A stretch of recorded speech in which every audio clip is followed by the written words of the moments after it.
Jamais sans la grâce, une dévotion matinale qui vous connecte à la pensée de Dieu et vous donne la provision du ciel au quotidien.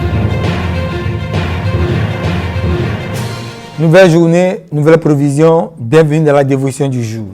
Nous allons prier. Seigneur, bénis ce temps dans ta présence et donne-nous de recevoir encore ta provision pour cette journée au nom de Jésus. Amen. 1 Pierre 5, verset 7 et verset 8. Et déchargez-vous sur lui de tous vos soucis, car lui-même prend soin de vous. Verset 8. Soyez sobres, veillez. Votre adversaire, le diable, rôde comme un lion rugissant, cherchant qu'il dévorera. Vous savez, ce verset, souvent on interprète ça, mais on n'est pas souvent dans le contexte. On prend le verset 8 séparément, alors que ce n'est pas le cas. Le verset 8 est lié directement au verset 7. C'est-à-dire quoi? Lorsque je ne me décharge pas, je deviens une proie facile pour le diable. La personne que le diable cherche en rôdant, c'est celui qui a le fardeau. On a vu toutes ces semaines comment nous devons nous décharger. Est-ce que nous recevons en retour nous déchargeons? Mais le diable rôde. Et qu'est-ce qu'il cherche? Quelqu'un qui a un fardeau. Quelqu'un qui a des charges. Vous savez quoi? Si je n'ai pas de charge, le diable ne peut pas m'attaquer.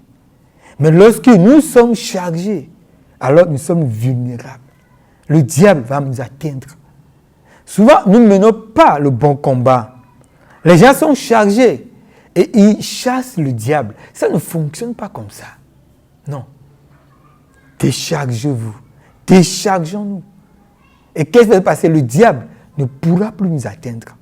Parce que lorsqu'on est chargé, lui, il peut nous avoir.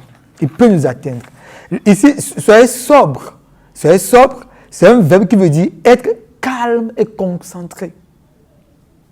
Lorsque je suis chargé, je ne suis pas calme. Lorsque une foule de pensées s'agite au-dedans de moi, je ne suis pas calme. Je ne suis pas calme. Vous savez, la personne la plus calme que le monde n'a jamais portée dans les évangiles, c'est Jésus. Vous vous rappelez l'épisode de Luc 8, où Jésus était dans le bateau, alors qu'il prenait sa sieste. La Bible dit, il a passé une journée chargée, et il était là, calmement, il dormait.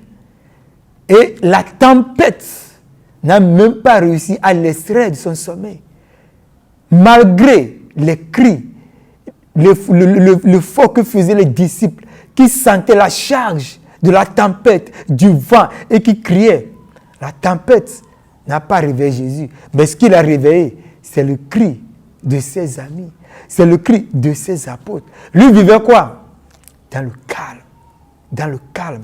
Mais lorsqu'on est agité, lorsqu'on ne vit pas dans le calme, alors on devient une proie facile au diable.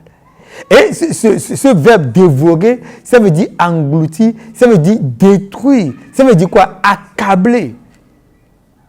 Lorsque le fardeau sont sur nous et qu'on ne se décharge pas, on est accablé. Et c'est comme ça que vous voyez des gens qui arrivent à des maladies bizarres parce que les fardeaux pèsent sur eux et ils sont devenus une proie facile pour le diable. Oh, aujourd'hui, ce matin, peut-être je me suis levé et je sens des fardeaux sur moi. Mon cher ami, décharge-toi. Ne donne pas accès au diable. Souvent, on pense qu'on donne accès au diable parce qu'on a péché, c'est vrai, il y a plusieurs moyens par lesquels on peut donner accès au diable. Mais une des choses qui nous est révélée clairement ici, c'est lorsqu'on est chargé.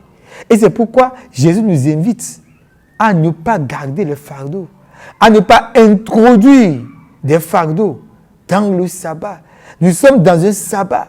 Nous sommes dans un repos éternel. Dieu nous a sauvés. Il nous a introduits dans un repos éternel. Alors que personne ne se charge. Que personne n'apporte de fardeau. Parce que si on le fait, le diable peut nous toucher. Le diable peut nous accabler. C'est ce que dit la Bible. Mais lorsque on est déchargé, alors on ne peut plus être sa cible. Et ce matin, Je ne veux pas être la cible du diable. Et tu ne vas pas aussi l'être. Parce que nous avons celui sur qui nous pouvons nous décharger afin de vaquer librement à ce que nous allons faire ce matin. Alors, chers amis, soyez bénis au nom de Jésus. Amen. Si vous avez aimé cette émission, parlez-en à vos amis. Parlez-leur du message de la grâce et de ce qu'il fait dans vos vies. Pour un sujet de prière, une question ou pour devenir partenaire, contactez-nous au 00229 94 75 80 20. Que Dieu vous bénisse et à la prochaine. En attendant, pensez avec Dieu.